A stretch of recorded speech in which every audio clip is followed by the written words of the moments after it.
Ace Podcast.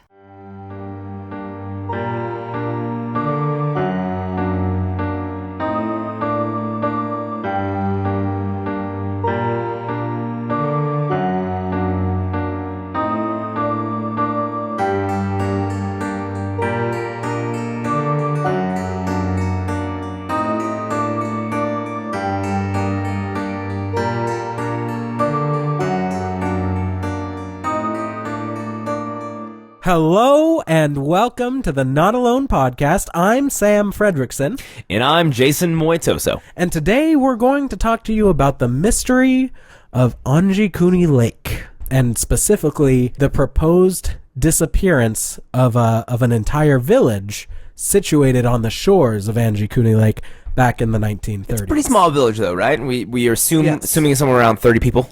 About 30 Correct. people, as far as we can tell. But before we really get into Okay. We'll slow down. I want to start the show kind of with a disclaimer. There is a chance, dear listeners, that everything we're about to tell you is completely made up. That is a real chance, which, granted, Sam, no. to be completely and totally fair, that is a real chance of almost every episode that we do. It's completely fair. This is a bit more of like a ghost story. It is a little bit more like a ghost story. There is compelling evidence that something did occur, and we will, of course, get into that. But what I'm going to ask both of you listeners and especially you, Jason, just suspend your disbelief. We're going to cover the story. We're going to cover the explanations. We're going to cover I'm already thinking it's aliens, man. I hear you. Okay. I'm so proud Let's of you. do it. I'm so proud of the man you've become. Let's just go ahead and say, hey, 4 months. I know, right? Just give me another 4. Let's see what happens. Seriously. I'll be like, Sam, guess what's happening? Yeah, that's what I do to you. All right, so keep that in mind. Suspend your disbelief. Let us tell you a story, and we'll get into all the rest of it here in a moment. Sam? Yes. Where are we? Where are we headed? So where we are headed is Angikuni Lake, which is located in the Kivalliq region of Nunavut, Canada. So what does that mean? Well, it's basically very, very far north. It's well within the Arctic Circle. Okay. It used to be part of the Northwest Territory, which, I mean, you got to think of it like the Yukon. Oh. It's in the barren Gotcha. wastelands. Okay. Yeah. Okay, yeah. So the way that the area is very similar to the Yukon. Just uninhabited, sheets of ice and snow, and apart from, groups of especially native people, but also hunters, trappers, and stuff who still live in the area to this day, it is just without civilization on the whole. Now, the other thing about Anjikuni is that it is freaking huge. So is it a giant lake? It's very large. It's 197 square miles. That's like the size of Portland plus 50 miles. So it's definitely not some small rinky-dink lake or anything like that. Now, in modern times, it doesn't have any known settlements other than like caribou who wander around up there. Now, one notable point in the lake's history was the arrival of a man named Farley Mowat in 1948. He actually went up there to study these caribou, and he noticed, once he was there, I believe it's pronounced cairn, Cairn, which is basically a monument that was especially used by the native Inuit people of the region. But this one wasn't an Inuit cairn. He could tell because usually a cairn is just a stack of stones going very high, marking a burial place. This one was stones and then wood. Like a small tower? Yes. How you kind of describe it? Okay. Exactly. This was stones, and then it was also wood that had been not just like randomly cut down, but it had been pulled off of something, may have been used for a sled or for holding supplies or something like that. And he traced this. He assumed that this cairn was built by a man named Francis Crozier, who was a member of an expedition that was set to sail the Northwest Passage in 1848. But that expedition later became trapped in the ice of the Arctic Circle off the coast of King William Island. And in the end, every member of the 129-man crew was lost. And when they looked at their bones, they saw like knife evidence marks. of cannibalism. Yeah. Which, I mean, hey, you gotta do what you gotta do. You gotta do what you gotta do, but Anyway. It's barren, it's desolate, it's out of the way, but there is evidence that, even though there's no tribes living there now, there is evidence that they've been there in the past, and those past tribes are really the basis of today's story of the Angikuni Lake disappearances. You start out in this area, and it's very much still associated with like animism. It's associated with the idea of everything having its own spirit. The sky has its own spirit. Okay. The rocks, the trees, everything like that. Like we see in quite a few Native American cultures. Yes. And then you have also these stories of nature spirits, of wood spirits and malicious things like that you have. So probably the First Nation's scariest monster, the Wendigo, which is I don't know, man. They got some scary monsters. They do. But for me, the Wendigo is the scariest, and I'll tell you why. It's because the Wendigo itself was not like a corporeal being. It was a spirit that would inhabit the bodies of people and force them to commit cannibalism and murder and all these crazy crimes. Yeah, it was just, it was hardcore. We'll probably... So it's like a possession. Yes. Yeah. And there was one person who claimed to have suffered from it who ended up, I think he like killed his entire family and ate them or something. Oh my gosh. Yep. And he hungry boy. Lord Jesus. What? Oh God. Anyway, that's a feat. I'm just saying. He had said that the Wendigo spirit possessed him, and then he could hear it talking to him in his head, and then slowly over time, his thoughts and the Wendigo thoughts were merged to the point where he couldn't tell the difference. They're one and the same? Yes, yeah. And that's when he committed the murders. Now, we're going to do, I'm sure we're going to do a Wendigo episode in the future, but if you're interested in the Wendigo right now, go check out Mike Brown's podcast, Pleasing Terrors. Their most recent episode was all about the Wendigo, and it's chilling stuff. So that's the culture, that's the environment, and especially the people up there, the native First Nation Inuits, as well as the fur trappers that were up there. They were all aware of these myths and these legends, and it may have a part to play in the story of Lake Angikuni. But we're actually going to go ahead. I'm actually kind of surprised that fur trapping is that like notable up there. Oh yeah. I'm not saying that there's not a lot of wildlife, but I feel like you can be a little bit warmer territory. Right, but it's like the only profitable thing to do up there, really. You can't farm. What? You could technically fish. Yeah, but still. You could fish down not in the again, Arctic same area either. Yeah. And so there were fur trappers up there even in the 1930s. I'm sure there's still people up there trapping today. But we're going to go ahead and we're going to dive into this one. Dive into Angikuni Lake. Don't do that. You'll catch hypothermia real quick. Yes. So the story... It's frozen over. You can't even dive into it, let's be honest. Yeah. So the story that we're going to start with is the myth of Angikuni Lake. And I'm just going to go over that here for you. So there's the tale of this man named Joe LaBelle. And he is a seasoned and experienced fur trapper up in the Arctic North.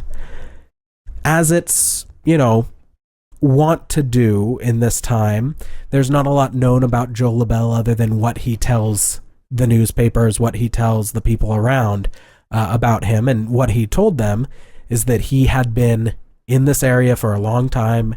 He had known and communicated with and interacted with the people on the shores of Angikuni Lake for many years. And he had actually even been there 2 or 3 times earlier that trapping season. Right. He was actually familiar with a few of the different Inuit tribes in the area, correct? Yes. Or at least the friendly ones. Right. Well, and that was important for a trapper's survival. I mean, absolutely. It gives you a place to sleep where there are no hotels, there are no warm beds. It gives you food when you run out. You're able to trade the fur that you've been trapping for goods and services there. Now, he put the inhabitants of the village at about 30, which is what we're going to stick to here. Some legends say it's as high as 2,000. What? Yeah. To me, it's just not. That's a ton. Yeah, it's just not feasible. Like, that's one thing that right off the bat, it's like, no. It's, yeah. But he is headed to this village, hoping to rest for a night, hoping to restock on his supplies a little bit. And he sees the village there on the shore of the lake. It's nighttime. He yells out a greeting, and he gets absolutely no response whatsoever. He doesn't get a hail back. The dogs don't even come running at him or growl or anything like that. And he says right from the start that he could tell something was weird. But he did still see a fire burning in the center of the village. And so he says, okay, there's got to be someone there. It's everything's going to be fine. So he runs to the village, and he finds it just deserted. Completely and totally deserted. There's still no sounds, nothing, just no stillness. No sounds, no life, absolutely nothing. But in the center of the village, there's a fire burning. Mm-hmm. And above the fire, there's a pot with a stew, and the stew is burned. And he says, this is weird because it's the Arctic. You know, right. Fire is not going to just burn and burn and burn. By default, it's not going to burn and burn, but it's definitely not going to do so in the frozen. Well, I also could not imagine putting a ton of firewood over one little cooking location. No, yeah. I mean, I would feel that at this point in time, you would know exactly how much lumber you needed to burn in order to cook said meal. Yeah. And to still have it going is peculiar. Peculiar indeed. He sees the fire.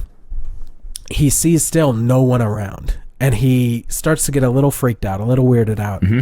He starts to go into the homes of these people. They're traditionally teepees, essentially. And he lifts back the flaps of deerskin and caribou skin that cover it. And he's looking inside, expecting to see something at least. You know, at this point, his mind's racing. He says, I know there are people here. I've been here before. Where are they? You know, he's expecting to see at worst blood, bodies. Right. Death. Something to explain where everyone's at. Mm-hmm. At best, they're just asleep in their beds and someone left the fire on, you know. But he pulls back the skins. He says there are 6 different teepees that he examines. He pulls back the skins on every one, and there's nobody in there, but there's also no sign of a struggle. And as far as he can tell, there's nothing missing. There's like food laid out on the table. At one point, he finds a coat that's being mended with a needle and thread. The needle and thread were still in the coat mid-stitch, and then something happened, and whoever was fixing it disappeared. He runs around the village a little more. He finds the communal food storehouse, essentially. Mm-hmm. He looks in it. Everything's there. Not a single thing missing. It's packed to the brim. And he says, this is just... Do we know from the story if he's ever... Did he find any tracks at all? Or? He did not. No. So that's the other thing. He finds absolutely no tracks other than his own, either leading into, out of, or even within the village itself. There's no sign of any movement, any life at all. The other peculiar thing that he notes is there's still the parkas there. There's still the heavy coats. Yeah. Basically completely necessary for survival. Oh, yeah, especially at this time because this is, November? Oh, yeah. So the day is pretty much all night. Yeah. If not completely. And just temperatures way below zero. Yeah. Just freezing your bones out. So he notices the parkas are still there, and he notices the guns are still there. Every home still has a rifle. Some of them are, propped up against the side of the walls. Other ones are propped or hidden underneath animal skins or things like that. But he comments and he says, I felt immediately that something was wrong. In the view of half-cooked dishes, I knew they had been disturbed during the preparation of dinner. In every cabin, I found a rifle leaning beside the door, and no Eskimo goes anywhere without his gun. I understood that something terrible had happened. That's a direct quote that he's supposed to have said. Mm-hmm. Now, he continues to check it out. He's wandering around and he just finds the same thing, tent by tent by tent. No disturbances, no blood, no violence, nothing taken. Food on the table, ready to go.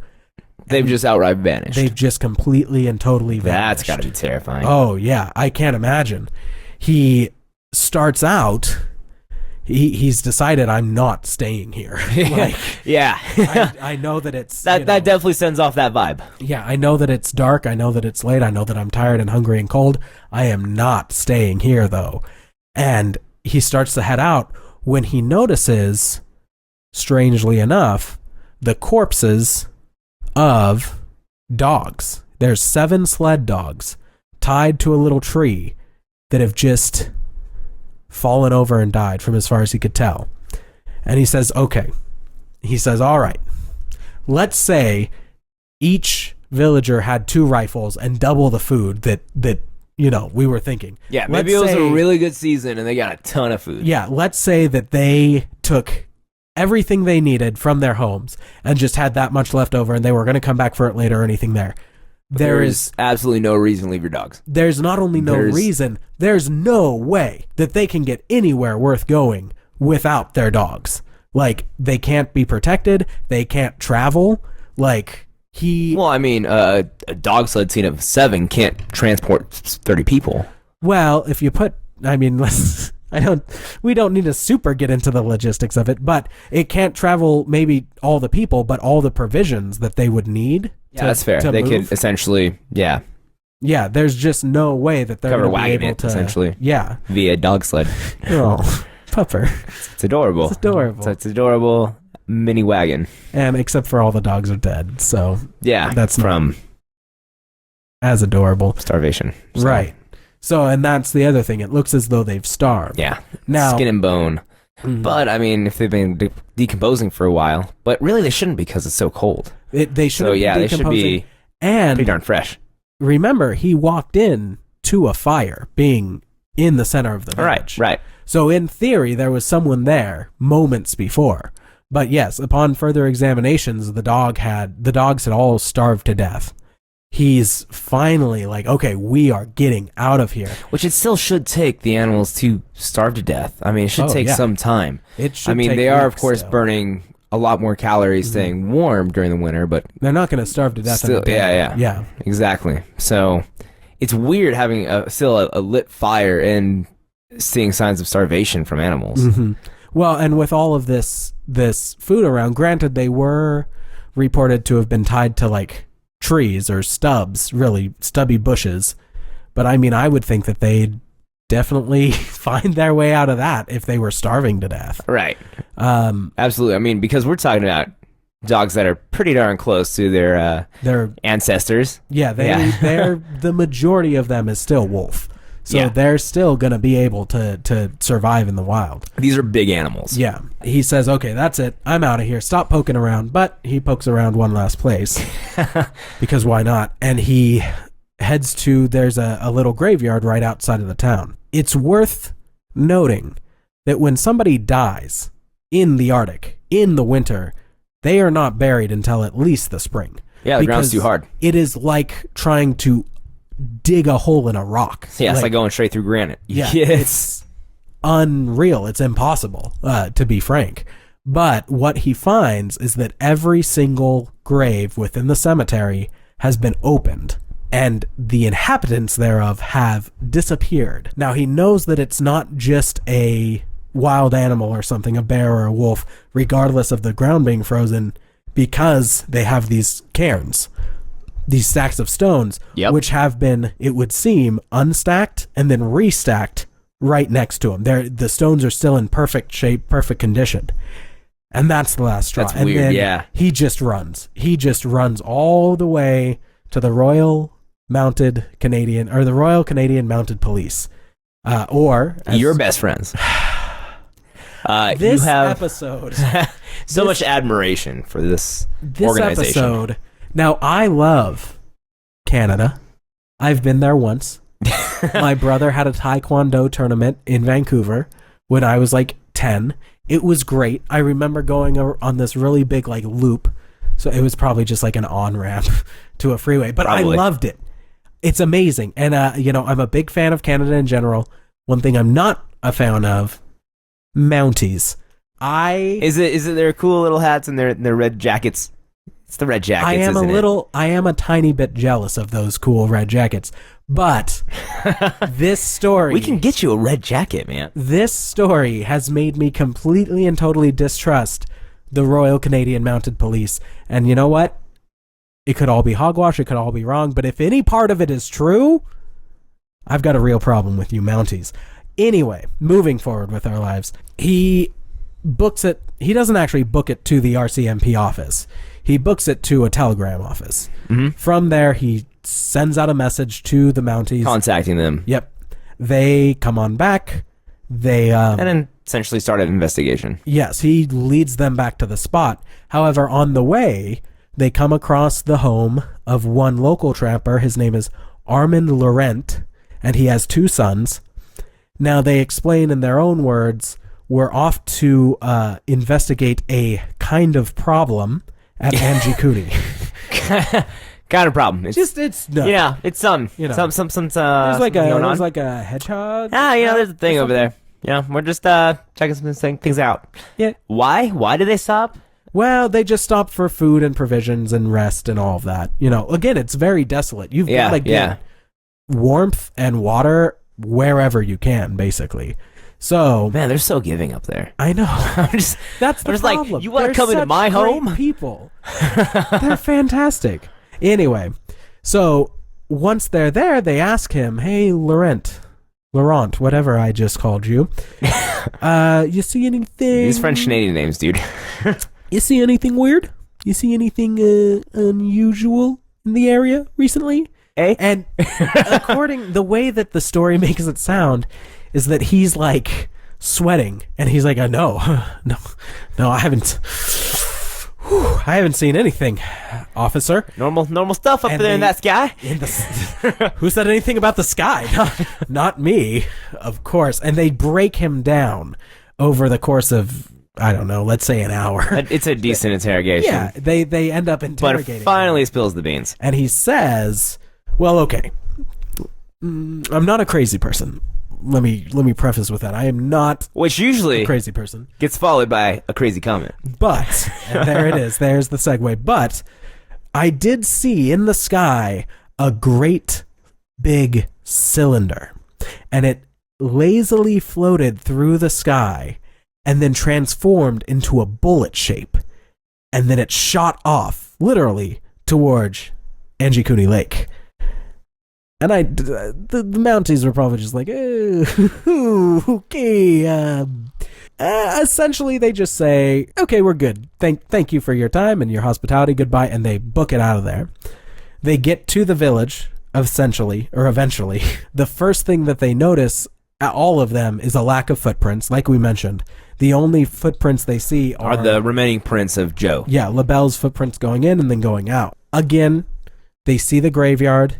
They themselves try to dig up the ground. They can't dig up the ground. And of course, just like we have here in the United States, where building, disrupting anything about an area, First Nations burial ground is sure to bring... There's some heebie-jeebies involved. Yeah, heebie-jeebies, hooky spookies, beasts of Bray Road and the like. They have those same exact thoughts and feelings up in the north. And I would say probably... even to a greater extent. Absolutely. So it was really shocking to them to see these graves being opened, and the inhabitants. Right, that's a no-no. That's some bad juju. That's definitely not what you should do with your life. Now, they sniff around. They don't find anything else really of note, other than as night begins to fall on the investigation, they note a strange blue light out on the horizon. And it's just pervading the air.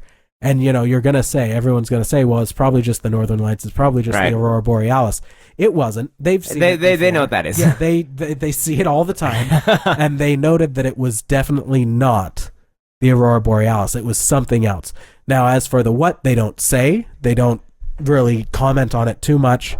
Now, they decided based upon, there's weirdly specific things based upon the mold that had grown, and they say, okay, based upon the growth of the mold and the food itself and all of this, we can estimate 8 weeks. Yep. That's how long this village has been left abandoned. And LaBelle says, but That's a little weird. Yeah, there was a fire, and I had just been here a few months Like, ago. why would it be burning for 8 weeks? Yeah, that doesn't make any sense. A cooking pot burning for 8 weeks. Yeah, and All right. I mean, that does help explain a little more. You know, the dogs totally Right. That gives you definitely a good timetable for, dogs actually dying from starvation. That's possible. It fits up with pretty much everything other than the fire. It's the fire. The fire is weird. Yes. Maybe someone else came around and Right. tried doing that, and then he stayed too long and But poof. Well, I like how you took it like rational. Like maybe it was somebody else, but then he just disappeared from reality. I don't know. You know what? It happens. But there were also, of course, no other footprints as well. Right. So if it's 2 months, it's like a ghost town. Yeah. If it's 2 months, that also makes sense. Fresh snow had fallen, it'd been compacted over time. That's fine. But if there was somebody else in the village, his footprints would have definitely been there. There's actually not a ton of snowfall in the Arctic Circle. Did you know that? Okay, fine. Then it doesn't make sense. I mean, no. It's just like fun fact. Because it is so cold, rain clouds don't actually like precipitate because they don't start to unthaw. Could you just like grab the cloud and like hit? Well, no, someone it's with still it? too high. Right, but if you were that high up, but the amount of could you break a piece off the cloud? Clouds are in the atmosphere. Yeah. I am not asking like a real question. They're not high in elevation. They're high latitude. Okay. Longitude? No, here's the thing. Clouds aren't in the atmosphere. Like, okay, yes, Well, they are. But there have been times I've driven up bogus basin and I have broken through the clouds. Right, and it's a mist. No, it's the clouds. Right, but I mean, a cloud is essentially just a dense mist. Okay. It's really what it is. So what can I break a piece off the cloud? Probably not. No. Okay, see, that's all I need. It'd be like, but anyway, that'd be the the northern circle, the perfect murder weapon. an ice pick. No, a cloud. It's a cloud. You break a piece off the cloud, you hit someone with it, they die, and then the cloud just goes back up to the sky, man. Sam, I'm trying to have a teachable moment here. Okay, teach me. Anyway, it's so cold in the Arctic Circle that they actually receive about the same amount of snowfall as the rainfall that we see in like desert areas, because it doesn't actually drop, or I guess raise enough in temperature for snow to actually fall, because it takes a higher temperature for it to get heavy and then start to fall. You know what I'm saying? Thank you for that teachable moment, Jason. Really You're welcome, informative. Sam.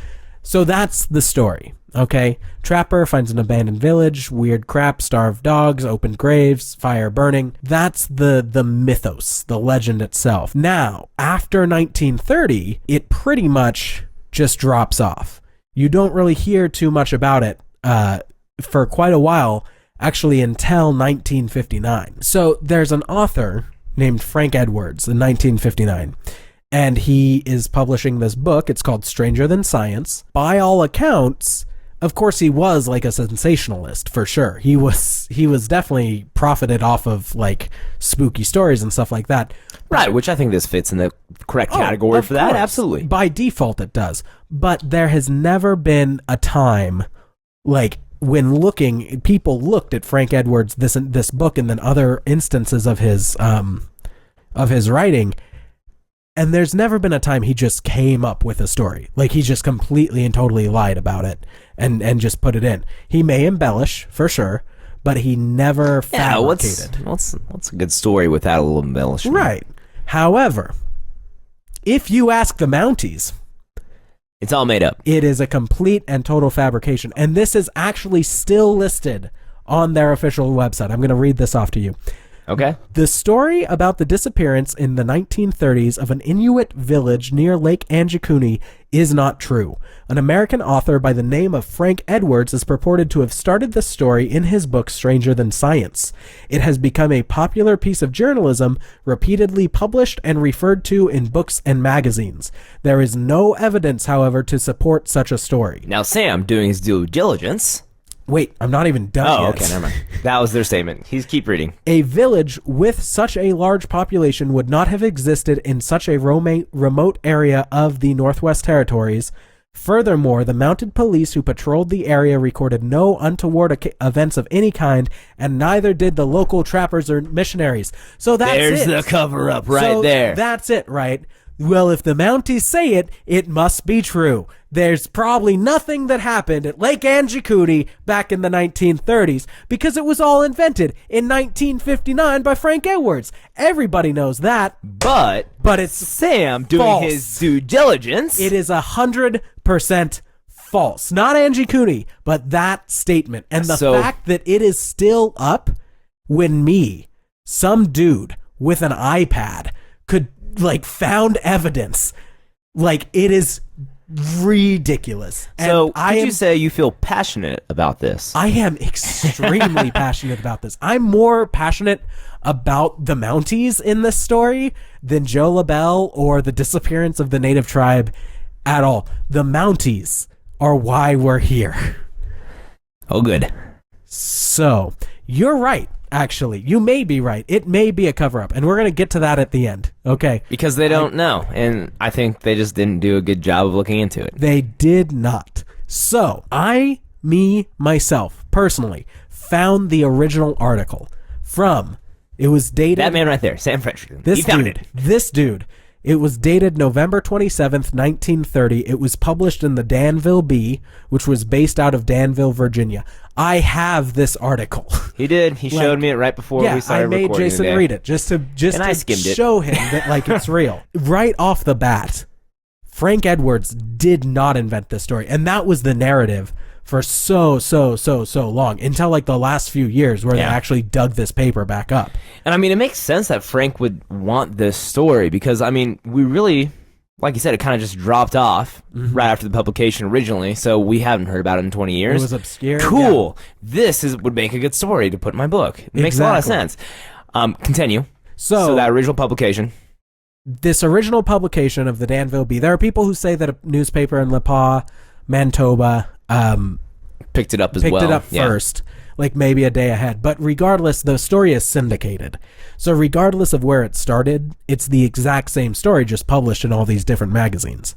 And the story was written by one Emmett E. Keeler, and it confirms at least that Joe LaBelle told this story, that Joe LaBelle was a real person.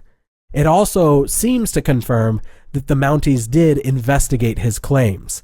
Now, it may not all line up, and we're going to get to that in a moment, but this event theoretically actually happened. The Mounties actually went to Lake Angikuni to look for a disappeared village.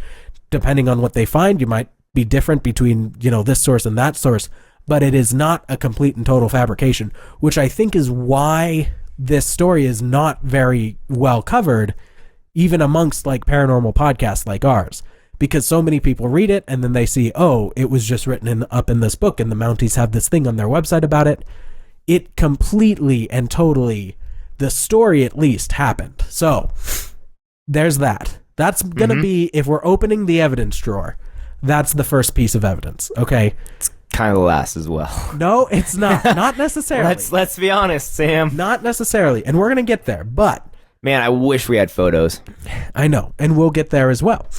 Right now. So, upon further investigation, there is evidence that the Mounties investigated at least twice. Theoretically, the first time being when Joe LaBelle told them. Yeah. Okay. The second time, or potentially the first time, that's where it gets a little confusing, was with a fella it was a sergeant named Nelson in the Mounties at the time in 1931 in January, I think. So just 2 months after the story broke. Oh, yeah, Nelson. So it is unclear whether or not he was actually sanctioned by the police to investigate. But I believe his investigation gives you a firm idea of the overall tone of how this incident might have been investigated back in the 30s as well. Exactly. Yeah, it's rough. Sam? Exactly. Take us away.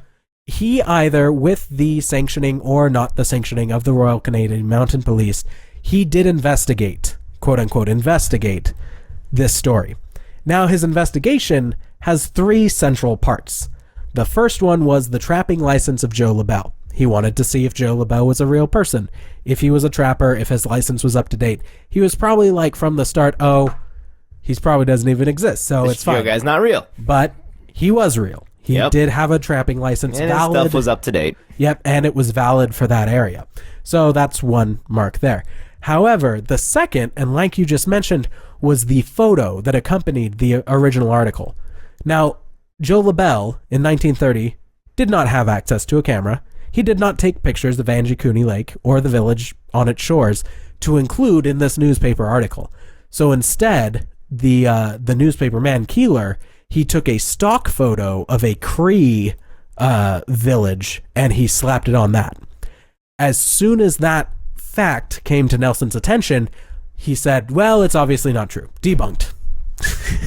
Mystery solved, guys. I'm going to go back home.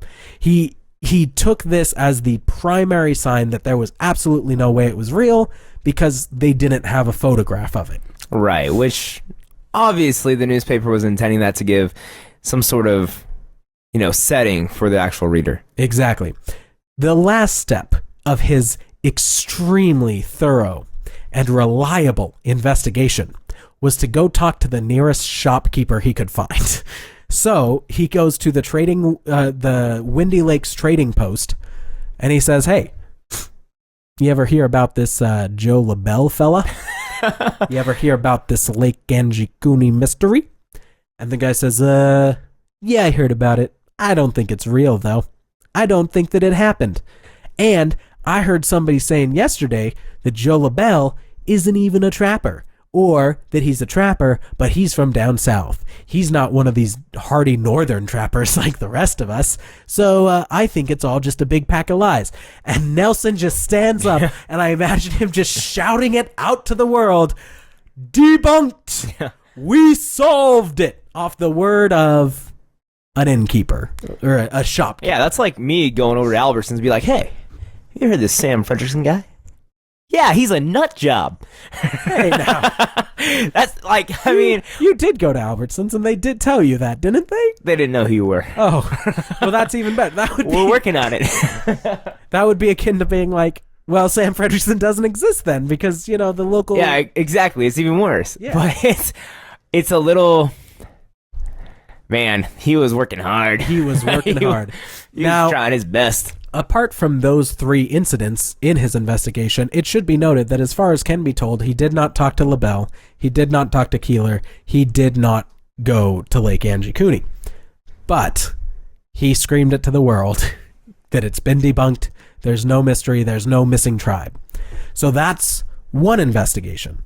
Now another one, a further publication, this actually came out in 1976 from the publication of a magazine called Fate. Essentially, they wrote this article. It's called like The Vanished Village Revisited.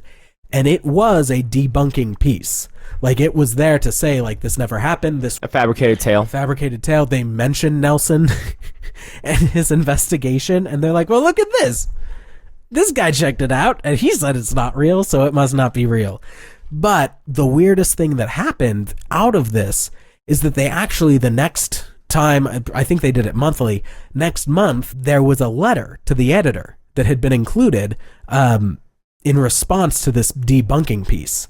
And the letter was addressed to the author of the article, and it was written by a woman named Betty Hill, which, if any of you, A, have listened to some of our older episodes, or B, have any interest in the UFO phenomenon, you'll know Betty Hill is one half of Betty and Barney Hill. Betty and Barney Hill claimed for the first time in 1961 that they had been abducted by aliens, that they had been experimented on, and the aliens were not these like stereotypical space brothers from the 50s who just wanted to spread peace and love.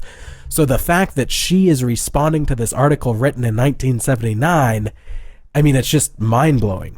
But essentially what she says is that in 1962, just a year later, she and her husband were crossing the Bay of Fundy by ferry. And the Bay of Fundy is a bay between New Brunswick and Nova Scotia. Now, on the ferry, there was a man who identified himself as Captain H.L., or she identified him as Captain H.L., who confided in her and Barney that he had spent 9 years investigating a vanished Inuit village that correlated to reports of strange lights being in the sky. Now, the author of the article linked this Captain H.L. to an Arctic explorer named Henry Larson, who, after sailing through the Arctic, joined the Mounties in 1928, just 2 years before the Lake Angikuni disappearances. Interesting Indeed. It's like, why? It's just interesting that I think obviously you wanted to get in, be able to know, get all the information, especially during that time. Information flow was probably not the easiest, being a part of the Royal Canadian Mounted Police. You've got there we go. Yes. There you go. There are a lot of things in there. So the next question that logically has to be asked is, well, we found this article recently.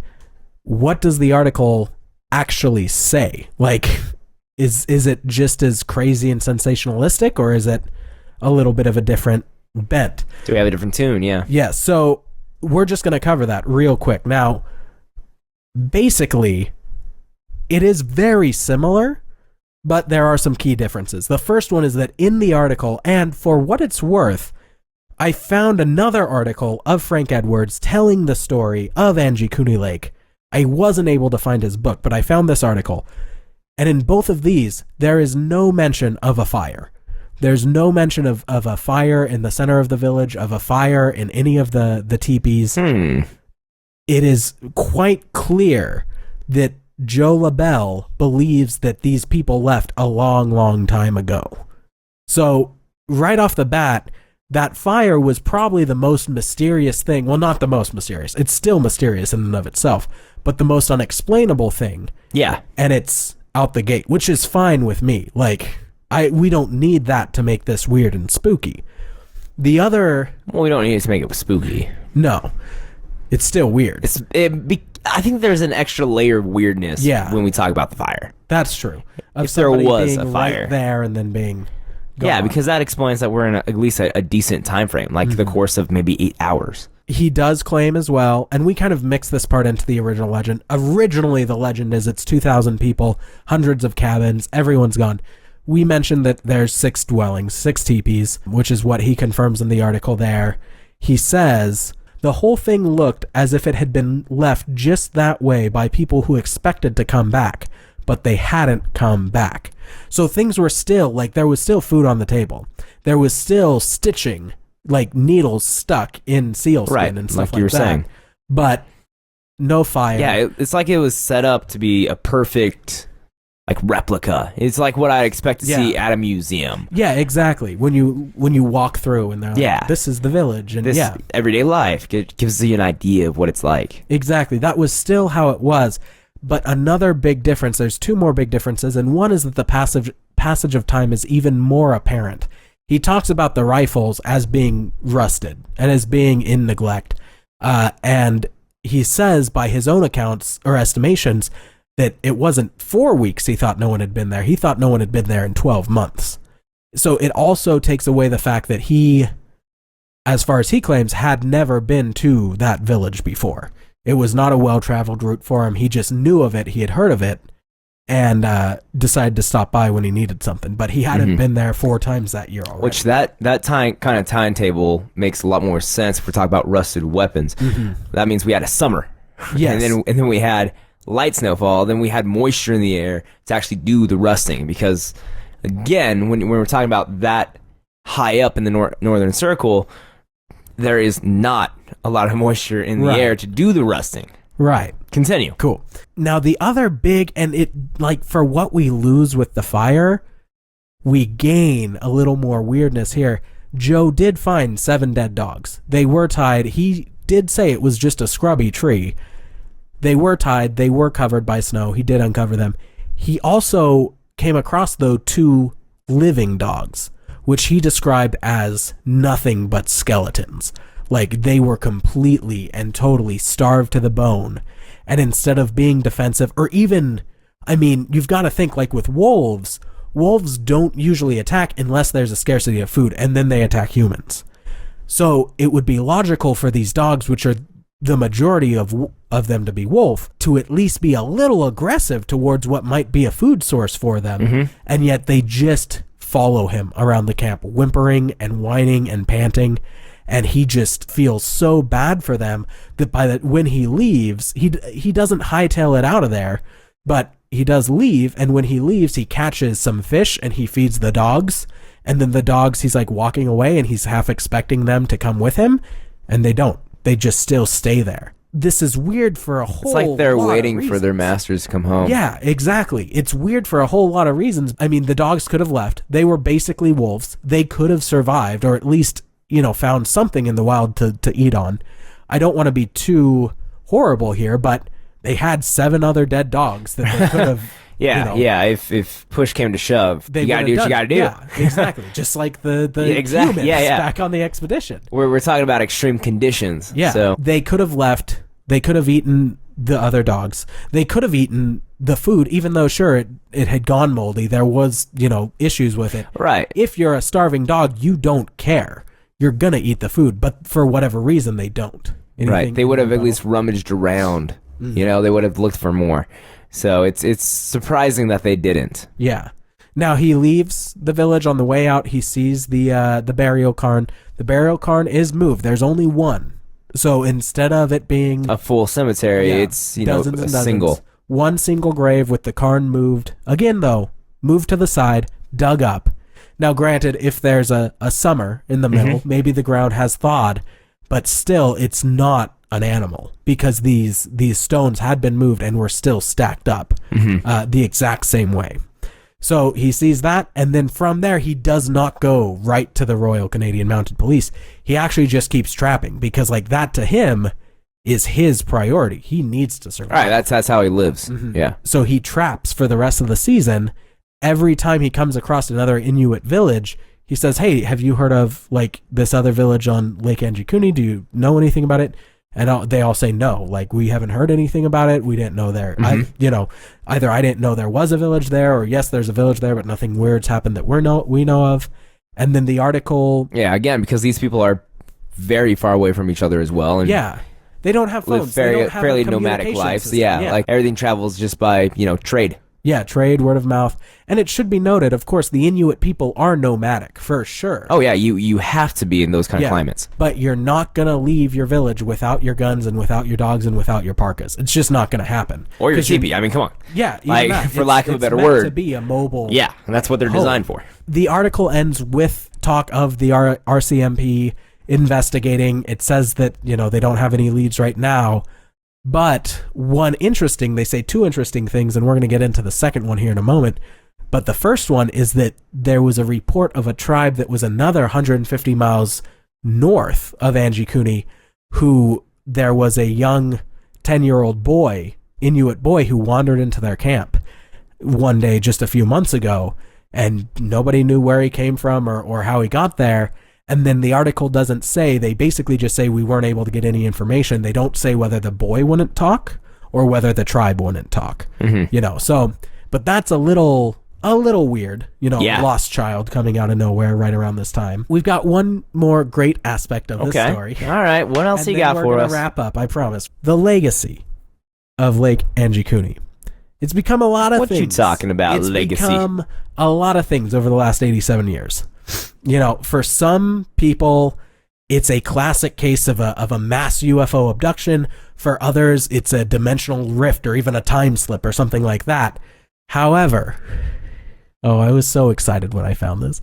However, there's a more spiritual side to it as well. Oh, boy. Now we're going to jump ahead to 1972. There's a housing contractor out there somewhere. His name is Bernie Julkowski. We find his story in the February 26th, 1972 edition of the Minneapolis Star.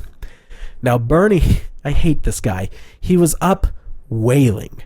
He was up whaling in the Arctic. I mean, dude, gotta get that whale oil. No, you do not. It's 1972. What kind of private citizen goes whaling in 1972? But in any case, that's what he did. He was up whaling in the Arctic, right around that region, and he decides to go for a little bit of a hike. He's hiking, and he comes across 2 rifles. One was a .22, the other was a .30-30. So he takes both of them. They're both bleached, they're both rusted, but he fixes them up. He has them restocked, remounted, and he basically hangs them on the wall. Trophies. Yep, of his Rum River Club, of which he was the owner. It was like a dinner club or something like that. Now, 2 months later, after he gets home, he gets a letter from a mission, a little Christian mission up in that area, who said that after he had visited it, it burned down. And he was like, strange. What? How weird. All right. Oh, well, I'm a guy who likes to go whaling for fun, so Wow. I don't care. I'm sure he felt bad, but he probably didn't think it was anything to do with him. Now, we're just going to lay out the next, 2 years of his life, because that happens in 1969. The article is published in 1972. So let's What just occurs in run that through gap? these 2 years. We start with the Rum River Club. 3 months after he got home, 1 month after he got that letter, his club burns down, and he loses $200,000. One of the rifles was found. The other one seemed to have been picked from the ashes and taken. He remounts it at home and hangs it, and it's pointing at, on the map where he found it. Someone, almost immediately after, breaks into his home, robs his stuff, and sets a fire that causes $10,000 in damages. He moves the gun into a pen where he keeps prize-winning pheasants. That same night, weasels break in and kill 3/4 of the pheasants. Another club that he was part owner in burned down, rebuilt, and then they got robbed of $5,000. His wife divorced him. He decided finally this gun has to go, but it's obviously some bad heebie-jeebies. You don't just throw it in the landfill. That'd be a poor decision. So he has this pond where he keeps his ducks, and overlooking this pond is a tree. So he mounts the gun in the tree. That night as well, just like with the pheasants, that night a wild dog comes in and kills 35 of the ducks. His pool, or his artificial... How the ducks just not fly away? Well, he keeps the ducks in pens, basically, during the night. Yeah, to stop feral dogs from getting at them. Didn't work. Or was it a wolfman? Keep going. His artificial pond drains from 5 feet to 2 feet, and he's got to get that all fixed up as well. One of the other people hunting whale with him dies. His best friend dies, and he breaks his leg. At the end of the article, he says... In a 3-year span, essentially. Yes, yeah. At the end of the article, he says, I'm going to put this thing back. Yeah. And by all accounts, he did. He traveled back up there, put it right back where he found it, and the curse was broken. The weird thing is, there's another story that I found later on that year, published by the same writer in the Minneapolis Star, of a family that bought land from Bernie, and because he was a housing contractor. Yeah. Their house just could not get built. It was supposed all to these weird things just kept interrupting it. Yeah, and there was one project, the actual building of the wood frame of the basement was supposed to take 8 days, and it took 6 months. And their dog died. Wow, that's a horrible contractor. Yep, right. Their dog died. They moved into their father-in-law's trailer, and the trailer had a gas leak, and they all had to leave in the night. Their their rabbit died. The son, the youngest son, had this little, it calls him a retarded duck, which is sad, but a duck with a learning disability that he loved, and the duck dies. The son goes swimming in a lake and just gets destroyed by leeches. Bizarre, just strange. And I know your view on curses, and we don't have to get into him, but it's a little weird. Even for that, in that 3 And if you don't know my view on curses, check out our King Tut episode. King Tutankhamun. That's just a lot. That's to craziness. have happen in 3 years to one dude. So how's that tied to the lake? The gun. The gun was one of the guns from Angikuni Lake. Oh, okay, I gotcha. That's where he found it. Yeah. Oh, okay, I gotcha. So let me do this before we get into theories. Okay. The All evidence for is that there is an original news article. There was an investigation done that did find an abandoned village. However, the Mounties were like, it's fine. Don't worry about it. The evidence against is that it became embellished over the years. some people cast aspersions on Keeler or Kelleher, whatever his name is, saying that he was the kind of man to just make up a story. But, you know, and the fact that no one else no other tribes or missions in the area heard about it. So to me, it is not a completely like one-sided story like a lot of other people treat it like. I would say that there is a fair amount of evidence that something happened. So there's one last thing. Okay, darn it. And this factors I was into just the breathing theories. in to start my rant. We're going to bring this up really quick because this factors into the theory. So LaBelle's actual theory himself was that the natives had fallen victim to a demon named, I'm going to butcher this. I've tried my best, but I'm going to butcher this. His name was Torngarsuk. Yeesh. Who was a sky demon who apparently was like the leader of malevolent forces. Now, there was also another, this is reported at the end of the paper, like there was another native man who came down south who was known to have been from that area. At first, he didn't speak the typical Inuit dialect, so they had to find a translator. But they asked him, like, do you know about Anjikuni? Do you know what happened there? And he just kept saying over and over again, Torngarsuk, Torngarsuk, Torngarsuk. He just muttered this to himself, or like shaking his head. So they tried to essentially get him drunk so he would talk, and he just would not drink, and he just kept saying, Torngarsuk, Torngarsuk, Torngarsuk. So that's how the article leaves off, and that's one thing that should be mentioned. That's pretty creepy. It is very strange. So, what do you think about all of this, Jason? Tell me. Yeah. So, I definitely think the story's been embellished over time, which is why the story that we kind of talked about at first, that definitely is more of the embellished tale. Now, the other accounts that we have from 59, I feel like is a better thing to actually base claims off of. The original telling of the incident, the events from the 30s. I feel like that's the one that we have to look at. Now, unfortunately, I just don't know enough about Inuit tribes, how well they communicate with each other, what kind of trade is known, what kind of trade routes they would take. Because obviously, if I was in a tribe and I am in active trade with another tribe and then trade just ceases, of course, I'm going to be concerned. Yeah, I'm going to notice that because, again, you gain dependency on other people when you are living in a very harsh climate, which they are. So trade, that kind of trade and community is vital for a lot of that. Now, again, I just don't feel like we have enough info. So I guess what it comes down to, it's obviously a glitch in the simulation. Or aliens. You gotta move forward from that glitch in the Matrix. Dude, man. You're letting it get to you. Don't let it get to you, or it will shut down your life. And I can totally see why a native Inuit would believe so heavily that it is this evil sky god. I mean, again, when you're living in a very harsh environment, you become exceptionally attached to the land that you're living on. And I mean, we see that throughout the cases of most Native American tribes in the U.S. as well.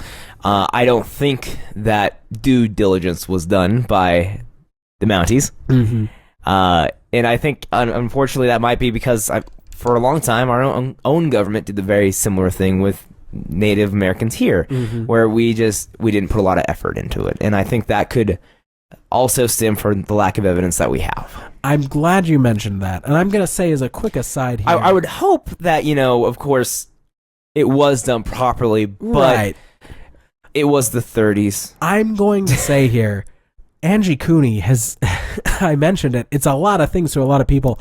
Some of the more, like, quote-unquote tame theories are they just left. Like, for whatever reason, whether it was a pandemic that broke out, whether, like, some people even assume that there could have been a mass suicide or something. The only thing that I could... But... Okay.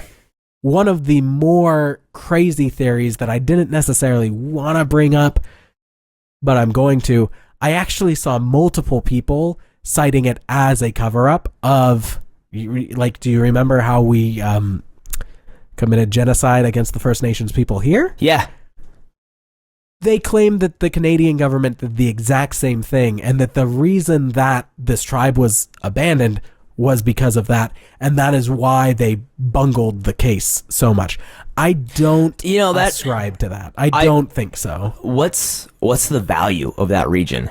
I mean, very low. It's not like Canada is pushing for more territory, like they have to urbanize quicker. No one's going to live there. Yeah, it's incredibly harsh conditions. I don't see why it'd be necessary to take those kind of actions. Yeah, and who knows at the end of the day. But do you believe that something happened, or do you think it's a complete fabrication? I'm going to lean on the side of a shred of doubt.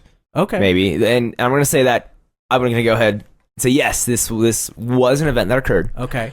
And the information that we've gotten is the most accurate that we can possibly have. Right. To go along the theory of saying it was an epidemic of some sort makes sense to leave all your stuff. Right. But it also makes a lot more sense to burn everything. And like even when faced with an epidemic, I wouldn't think you'd leave your guns and your dogs. Yeah, I wouldn't. The things that are necessary for survival. Absolutely not, especially not the dogs, because again, yes, transportation, hunting, they are a vital source. I mean, for our ancestors everywhere, domesticated animals were essential, and the wolf was probably the most essential. Oh yeah. So now that we've accepted that something happened, it would have to be It would have to be something. For them to just get up and leave, it would have to be something catastrophic. Do you want to tell the listeners what you told me right before I hit record earlier today? Aliens? Specifically, though? Mass abduction? But why? Oh, so the only reason why I could assume a mass abduction would occur is specifically for that Inuit people genome, is for a specific genetic example. Yeah, that is, and when we're talking about such a close-knit group, we're talking about maybe 30 people. Right. That was the estimate. 25 to 30 is what we and the papers and everyone mainly because of the amount of teepees that we had. Right. Structural. I mean, you could only have so many people in one thing. Right. So that's the only thing that I could theorize myself as saying, if I was to again take examples, test, anything on another species, I would want to be able to get core samples from different people from all over. That is the only thing that I could possibly justify a reasoning of a mass abduction. The fact that your mind even went to that place with no prompting from myself makes me so proud of you. That's great. Well, I'm trying to, again, think of it as a scientific level. Right. What would be the reason why anyone would want to abduct these people? But think about the scientific level you were at like 3 months ago, and now the scientific level you're at. So, Sam, I have realized more. I have realized that doing this podcast, that you just have to make some assumptions sometimes. Right. And that you just have to go with the flow. Right. So of course, I really don't think it was a mass abduction. Again, I think it's a glitch in the Matrix. That's all I really think. That cannot become your standard theory. It's a glitch in the Matrix, bro. You need to work harder on your theories going We need forward. Neo to come in here and save the Matrix. Anyway, so yeah, if I'm just going to say scientifically, that's the only reason why I could register why you would want to abduct 30 people of a very specific tribe, because you are essentially tapping into a very, very specific genome that has not changed a lot. Did you say save the Matrix? Because Neo is meant to destroy the Matrix. But he is the one. I know, but what if we're all just programs and we're not just... Oh, yeah. And they just deleted, they just did a batch delete. I don't want... Death scares me, man. I know. Anyway, so going forward. That's some of my thoughts on this story. Is that the only reason why anyone would actually leave, especially if we're talking somewhere around the same climate. So say if it is a year that place has been abandoned, that Joe was speculating, then we're talking about roughly the same time. So Right. like November, we're talking winter. It would have to be a catastrophic event for everyone to just leave their things, Right. and to just essentially disappear. On the level that I think of Pompeii, Right. where we have essentially this frozen time still of what life was like back then. But what do you think that event was? Dude, I don't know, man. don't know. That's okay. I don't know enough we about don't know the enough climate, about the people, and the the places. area. Yeah. I don't know what they personally can experience. But yeah, and again, like I said, there is an extremely low amount of snowfall Would you say the higher up in the Arctic Circle. So even the fact that he didn't see any indication of prints Right. going through it is a definite marker of an extreme period of time. Would you say this catastrophe seems a natural or supernatural event? And I feel like if it was not, that's okay. supernatural, we would find them. We would They'd have just had show back up somewhere. bodies. If it was supernatural, like we'd have bodies. There'd be dig it. more evidence, at least. Yeah. Yes. Or it was all just a practical joke. Okay. So like they chose to just Let's stage just it go that way? completely the opposite Not way. necessarily a hoax. It happened exactly how we said it happened. It was just planned that way. That's an Yeah. interesting take. You know? All right. Let's so, spook some gosh darn these darn French Canadian trappers that keep bugging us for warmth and shelter. It's my Food. warm, my house. I don't know, man. It's again, I just don't feel like we have quite enough evidence Right. to really get a grasp of what might actually occur, and that's one of the nice things about it. It remains to be a mystery. It's something that is again thought provocative. What do you thought provocative? Thought provoking, yeah, provocative. provocative? Thought gets the Thought people going. provocative is Anyway, not a whoops, thing. it's not a thing. Are you sure? Thought provocative is not a thing. It will be. Okay. It is now. Thought provocative. So Sam, what is stewing up in your mind? basically, what it comes down to for me is that something totally and completely happened, without a doubt. Now, stemming from that, there may or may not be a cover-up. I'm not saying of a genocide or anything like that, but just how people, governments cover things up to stop their citizens from not feeling safe and all of that. There may be a cover-up involved, and the main reason I say that is because of the bumbling ineptitude of the Mounties in the 1930s. Dude, to be honest, I wouldn't want to be there. No, I wouldn't want to be there. But if I was, But there, you do have a duty. told that there were 25 men, women, and children missing, like, I would sure as heck get to that village and like check it out. Because that's the thing, is they, from the start, especially with Nelson, he treated this not as like his duty to help people. He Right, thought he it wasn't trying to get down to the main story. He was just trying to debunk it. Yeah, He was doing whatever he could to. And I'll tell you, if your whole goal is to debunk something, you're gonna debunk it, like one way or the other. Yeah, you've already got that in mind, so you will justify it no matter whichever way you can. Exactly. And if you look at the evidence, if you look at the way it was proceeded with, like, if these people did actually exist and disappear and all of this, like, Sergeant Nelson should be like freaking charged with criminal negligence, man. Like, Yeah, it's obstruction a of pretty shoddy justice. effort. Yeah, and so for me, the fact that, granted, it was 90 years ago, things were a lot different then, but the fact that that was the only known investigation other than a note saying that there was an investigation of a different sort, like, to me, that just states that I don't care, like, what the skeptics say to me from here on out. Like, the fact that it was not investigated means that there is no way to say that this didn't happen. And then you go to the fact that they did investigate a little more. I think that in theory this happened before Nelson, like in those immediate 2 months. They investigated and they did find an abandoned village. Like, granted, they're nomadic people. These things happen. They move a lot. But they take their dwellings with them if they can. And if they can't, they definitely take their supplies.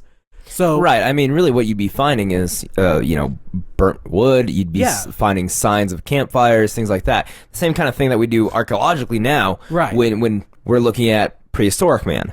Like, that's pretty typical of the same kind of things that you'd be looking for as far as, like, signs of inhabitants. Right. And so, to me, the first and most vital question, did something happen? Yes, like 100%, absolutely. Now, if you... What is it, though, Sam? Right. What are you taking away from this? So, for me, I am a little skeptical to say aliens, because aliens get such, like, a wide blame of things. Yeah. Again, like aliens, easy scapegoat. Right, exactly. It's something weird happened. Well, it must have been those visitors. Right, exactly. Now, you look, though, at, like, the idea of, for instance, Roanoke, which is another, great disappearance in colony. And what happened at Roanoke is they ran out of food, so they went over to the First Peoples and they intermingled with them, and that's all that happened. But everyone thinks there's this big, grand, terrible disappearance.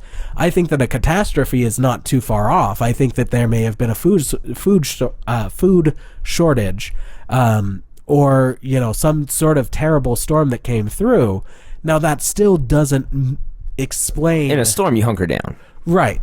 It still doesn't explain why everything was still there. And that does make it seem as though they've been snatched out of thin air. So if I'm just going to look at the facts, or the quote-unquote, facts, as presented to me, I am going to say maybe not aliens, but maybe a time slip, a massive time slip, or a dimensional shift. The weird thing with time slips is that, we come back. You come back, right. So that's where it would be more of a dimensional shift, where one moment... Where two universes just kind of tap on each other. Exactly, and they disappeared. It's not the first time someone's been reported of disappearing. There's actually a story of, like, a farmer walking across his field in, like, the 1840s, walking towards his family. He... hailed at him. He said hello. He trips, he falls, and before he hits the ground, he disappears, like, in full view of everyone. And then, like, the next month, they hear his voice coming from the woods nearby. And then, dude, he just went to the upside down. Right. Well, that could be exactly it. So, I mean, the easy scapegoat is alien mass abduction, between the blue lights, between the supposed story of Laurent, which we do not have a way of verifying. I cannot tell if it actually happened or not. That's the biggest problem. But it is, something to think about there with the aliens. So I would say not necessarily a catastrophe. I would say that some way or another they were supernaturally removed. If I had to say what it was, I would think it had something to do with, the spirit world, so to speak. Whether they were taken to that, whether they found a portal into it or something like that, and they just weren't able to get back.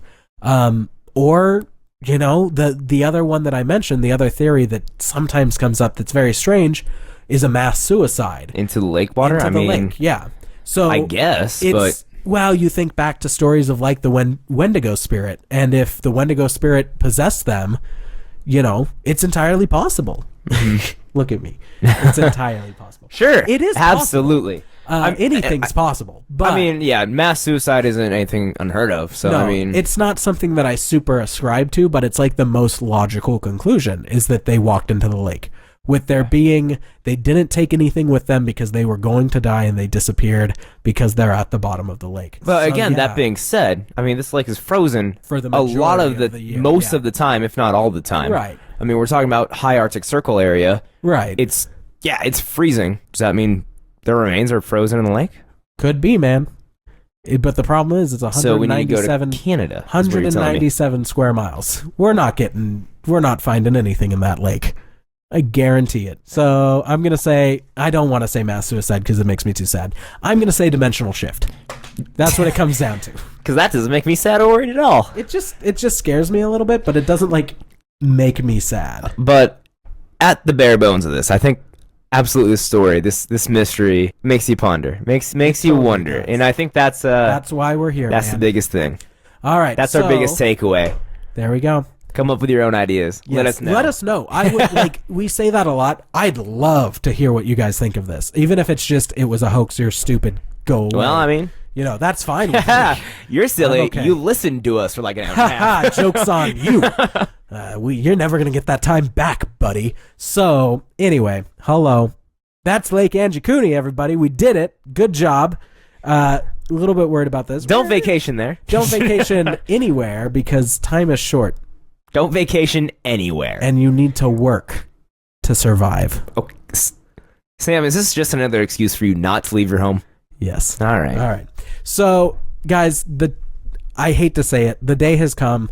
This last week we got like 10 new iTunes reviews, which is amazing. Like, thank you so much. That's like a fourth of all of our reviews came in this last week. That's super awesome. It's super amazing. So from here on out, we're just going to be picking one per show. And I have picked one here at the end of this show. So let me do this here. Oh dear. Now we're still going to yell out everybody's names, like, because that's still fun, and I really still appreciate Sam it. still thinks it's fun. I don't want to make you guys feel like we don't appreciate it. We will still... No, absolutely. We will still refer to you by name or by your handle if you leave a review. So let's actually do that. Thank you so much, Tag19263. Thank you, OzDefender27. Thank you, Sat AM Showdown Pod.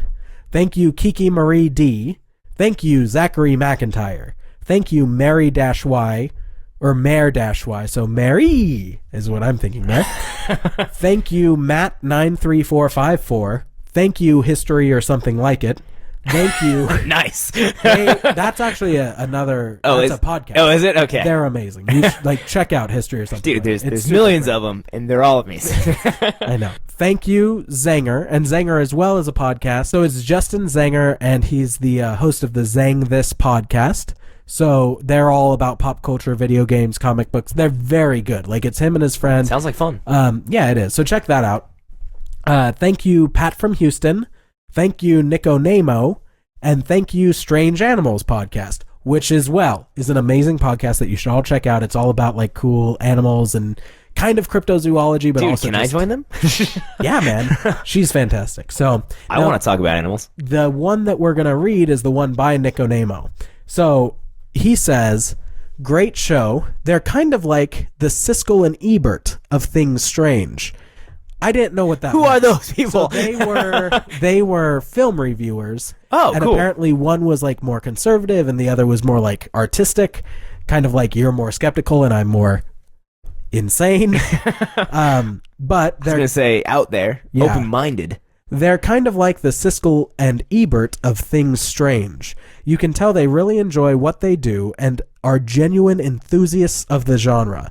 The material is well sourced, and even if you are already familiar with some of the subjects, they invariably add something you didn't know. I especially like the fact that they aren't trying to be radio personalities or something that they're not. Darn it. Like a reviewer already said, it's like you're sitting at a table with them talking about these things. Very unassuming and genuine, well worth subscribing to. So thank you, Nico. Dude, thanks a lot. Nice. And thank you, everyone that has been throwing out those reviews. I cannot explain how much it helps. Anytime that we hit those, onto the top 200 charts, which has happened a few times, it's because not only have we been getting great downloads from you people, but you've also been reviewing us. You people, excuse me. Every time we're reviewed, it bumps us higher in the algorithm and the systems, and it just helps us be found more easily. So, guys, thank you so much. If you'd like to leave an iTunes review, please do. It helps us so immensely. Now, last week we mentioned that we do have a link to a survey in our show notes, which we're going to put in this show note as well. We're trying to just get a better feel for who our listeners are and all of that. Yeah, so we don't have to call you people anymore. You people. I can say exactly the 23% of you that are fit between ages 18 and 25. Exactly. But that way easier. I'll put that link in the show notes. I think it's survey.libsyn.notalonepodcast.com or something like that. Just check the show notes. I'll put it in there. We do have also one new sponsor this week. Ooh. Right? One new Patreon sponsor. So that is, and I am so sorry, I actually meant to reach out to you today and ask for a pronunciation of your name, but I completely forgot because I'm the worst. Sam's going to try his best, and I'm going to nod. Yes. So our newest patron is Maya Zinoko. Yay, Maya! Okay, the first name was way easier than I was expecting. Well, it's so. Maja. Oh. I'm pretty sure that's Maya. If Okay. not Maya, let me know. If we butchered it, we will read it again next week. I promise. So if you are interested in becoming one of our patrons, we have like 11 Patreon-only posts. We do a review, or a debrief at the end of every show. We do an extended edition. We do extra episodes. Head over to patreon.com/notalonepodcast to learn more. You can find us on Twitter at notalonepod. You can find us on Facebook at notalonepod. You can find us at Instagram at notalonepodcast. Special thanks to Mark Dowdy for our new redesigned audio theme at the beginning of the episode. We think it's dope, and we are so grateful for it. And yeah, thanks again. Really appreciate putting you putting in the time for it. Yes. All right. Now, I know that during the reviews that we just read, we mentioned like 5 or 6 podcasts, and they're all great, and you should listen to all of them. But I found this other show this week that I am dying to tell every single person I know about. So, and the fella who does it is a very nice Canadian. So, I hope he doesn't take offense to any of this. If you're listening, in a vacuum. In a vacuum. Anyway, so the show is called Fairy Tales for Unwanted Children. That is a terrifying name. Right? It's not super bad. Like, it's not scary or anything like that. Well, there are times where it's like a little unsettling. Are we actually talking about like fairies, like the evil ones? No, it has that traditional archetype of like, there are princesses, there are beasts, there are so like the fairy tales before Disney got their hands on it. Yeah, pretty much. So, and his name is Scott. He writes all of these. Like, every week he writes another fairy tale. They're 5 to 14 minutes long. Like, it's an amazing way to just supplement your day with a little bit of fiction, a little bit of storytelling. And they had an episode called The Dark Answers, or I think it's The Darkness Answers. And it made me... I wasn't knocking, man. I wasn't knocking. Right? It made me cry. Their ninth episode. I was laying in bed. Katie was asleep. And I was just bawling. So if you need to cry, number 9. Yep, number 9. And then I told my wife about it. I told Katie about it the next day. And I cried telling her about it. And then I texted it to my brother. And then he was like, holy crap, that wrecked my insides. That destroyed my heart. And him saying that made me think of it and made me cry. Like, Sam, maybe you're just a crier. It is some of the most amazing storytelling I've ever heard. And not just that one episode. That one episode is like the cream of the crop. But all of his stuff is amazing. So if you're in the mood for a new podcast, it's a short format fiction podcast, 5 to 14 minutes each. Fairy Tales for Unwanted Children. We will put a link to them in the show notes. So, all right. Jason, I did it last week. Remember, whether you're tracking up caribou across the Arctic Circle or stumbling upon a desolated village, you are not alone.